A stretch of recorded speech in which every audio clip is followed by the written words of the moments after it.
Bienvenue sur Up Santé TV. Stéphane Ortu, bonjour. Bonjour. Vous êtes le délégué général de l'ASPEC, l'Association pour la prévention et l'étude de la contamination biologique et particulière. Merci à vous d'être à mes côtés.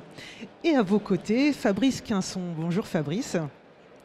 Vous êtes le président de LSB, ces trois lettres, ça veut dire quoi ? La Salle Blanche. La Salle Blanche, donc c'est une PME française qui réalise des espaces propres. On va découvrir un peu plus tout à l'heure votre activité.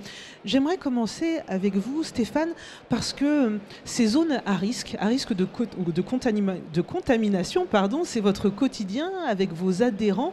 Quels sont aujourd'hui les enjeux de ces espaces, aujourd'hui et demain ?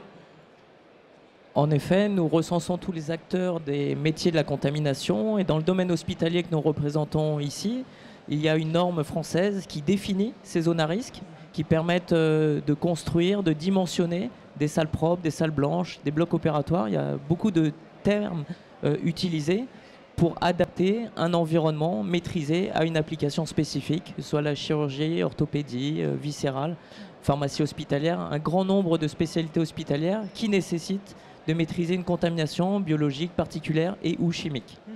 Alors ces espaces, ces zones à risque, est-ce qu'aujourd'hui, les risques de contamination, j'imagine, ils sont de plus en plus maîtrisés ou ça reste, il y a encore beaucoup de risques dans l'usage de ces espaces ? Parce qu'on a l'impression, au XXIe siècle, le risque, il est derrière nous. Le premier point, c'est d'identifier les risques. Donc c'est vrai qu'on parle beaucoup d'analyse de risque en ce moment dans les établissements de santé. Et une fois qu'on a identifié ce risque, on va faire en sorte de le maîtriser. Et là, techniquement, des sociétés comme LSB vont être capables d'analyser ce risque et de dimensionner une installation spécifique pour protéger un patient, le personnel ou un produit spécifique. Alors, tous ces espaces, il y a une diversité de configurations et justement, c'est peut-être dans cette diversité, l'éparpillement, peut-être que le terme n'est pas juste, mais des solutions qui peuvent susciter ou rendre ces espaces plus à risque. Alors j'aimerais, Fabrice, justement, à travers votre activité, comment vous travaillez, vous proposez des solutions qui permettent de maîtriser le plus possible ce risque ? Alors nous, LSB, on développe et on construit donc toutes les enceintes, c'est-à-dire les cloisons, les plafonds, les sols. Et on développe des solutions où on va gérer l'intégration de toutes les fonctionnalités techniques, donc dans les espaces propres, les salles d'intervention chirurgicale, pour avoir des parois le plus facilement décontaminables, nettoyables, avec des propriétés de résistance à toutes les procédures de décontamination également. Et donc on va gérer en fait toute l'enveloppe et on essaye de développer ce qu'on appelle une science de l'implantologie de toutes les terminaisons nerveuses et des fonctionnalités techniques qui doivent être présentes en salle, dans les locaux. J'ai entendu l'expression salle d'opération intégrée.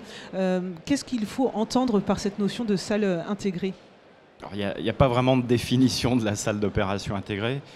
Mais on parle de salle d'opération intégrée par opposition à une salle d'opération qui serait faite en lots séparés.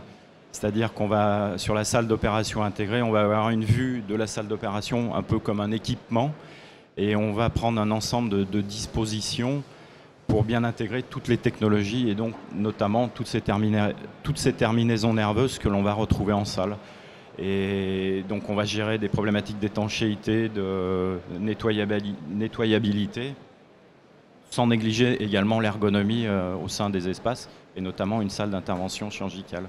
Et d'ailleurs, on peut le citer parce que là, nous sommes sur le salon de l'innovation en santé et vous présentez d'ailleurs une salle d'opération qu'on appelle BioGarde qui présente un peu toutes ces fonctionnalités. Alors, je lisais un rapport de l'Académie nationale de chirurgie qui imaginait ce que serait la chirurgie en 2025 et dans ce document, on parle de blocs interventionnels modulaires, mutualisés. Donc finalement, cet enjeu de modularité de ces espaces intégrés et modulaires, c'est une réalité dès aujourd'hui en 2019 ?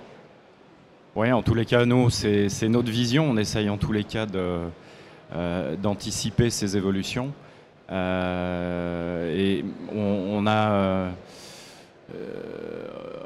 eu réellement une communauté de vues avec ce document prospectif de l'activité chirurgicale en 2025, qui a été rédigé donc, par l'Académie nationale de chirurgie. Et voilà, aujourd'hui, aucun chirurgien ne sait réellement comment il va opérer en 2025, et avec quelle technologie. Et donc, il est important, effectivement, d'avoir des salles d'opération qui puissent être évolutives, modulaires, dans leur configuration géométrique et surtout en termes d'intégration technologique.